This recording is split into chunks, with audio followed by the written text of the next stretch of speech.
The Lord chose to share the best news in the world with the least likely recipients, and that's hopeful for all of us. You ready for some good news? Though the first recipients of the good news of Christ's birth weren't honored by their culture, God honored them, and that's what matters. Scholars point out that shepherds weren't highly esteemed in Jewish culture. They weren't the best Torah students, and they probably didn't keep the ceremonial hand-washing laws carefully. They were obscure, simple Jewish boys. So imagine the scene in heaven. Lord, who will it be? The angels around the throne asked the Creator.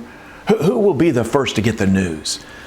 The heavenly host is in the backdrop practicing their glory in the highest number. Lord, shall we go to the chief priest and tell him first?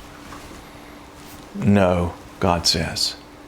Shall we give the news to the wealthiest Jewish leader, perhaps? The angels ask. No, God says. Do you want us to tell Caesar, Augustus himself? We can let him know who the real king is.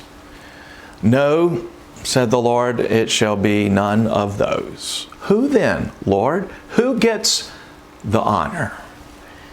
And God peeled back the heavens and pointed to the young Jewish boys watching flocks by night in the fields outside the little town of Bethlehem.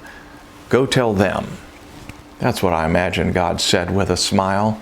They shall be the first to hear. God didn't give the shepherds gold or silver or status or fame. He just gave them the honor of being the first to hear the greatest news the world has ever known. And that honor, that gift, caused the shepherds unspeakable joy.